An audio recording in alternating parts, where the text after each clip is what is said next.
Hello, I'm Bill Bullard with RCAF USA, the voice of the independent cattle producer in the United States of America.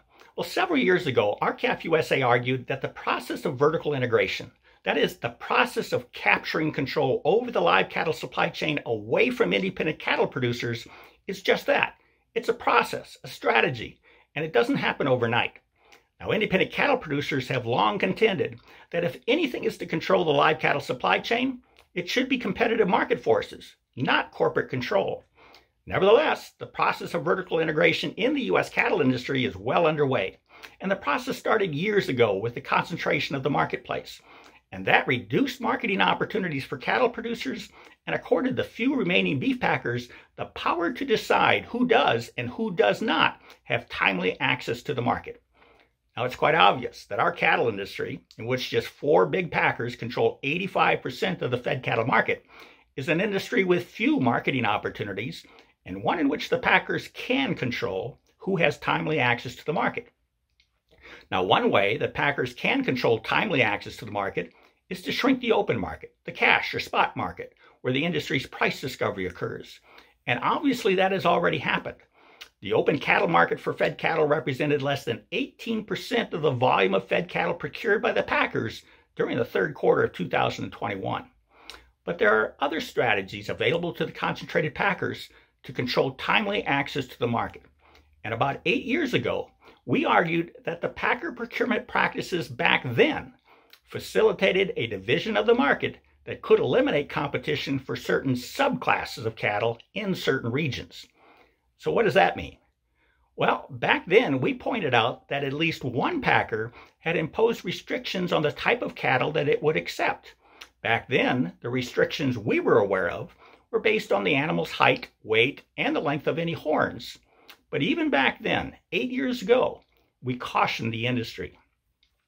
We said the imposition of certain restrictions on the type of cattle a beef packer will purchase could constitute an outright denial of access to the marketplace for producers with only 1 or 2 packer buyers.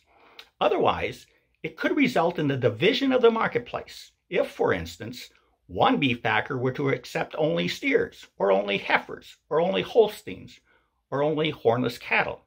Now, if this were to occur, or if it is occurring, the marketplace could be sufficiently divided by the few beef packers to severely limit competition for each subclass of cattle, if not eliminate competition altogether.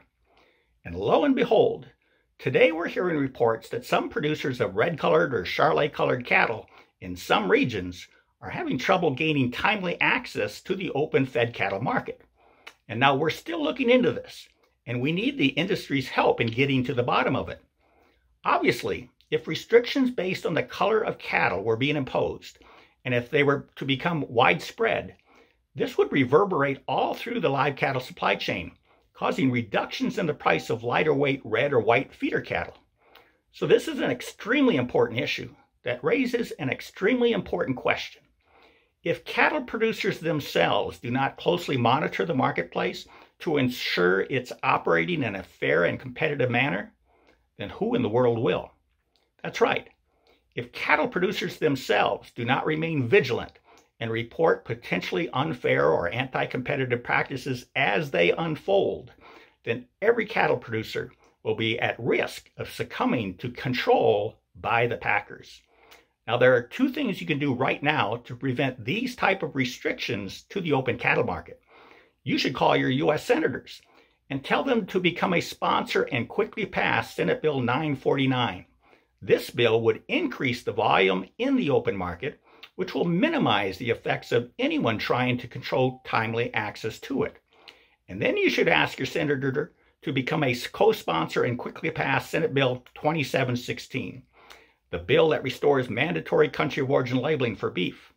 Now, it should be obvious that the billions of pounds of beef imported into the U.S. each year is not identified as to the color, size, or height of the animal from which it was derived. So to learn more and to help us ensure your markets remain open, visit our website at r-calfusa.com. And to learn more about mandatory country of origin labeling, please go to labelOurBeef.com. That's all one word, labelOurBeef.com. So thank you for your help and your support, and have a productive week, and goodbye.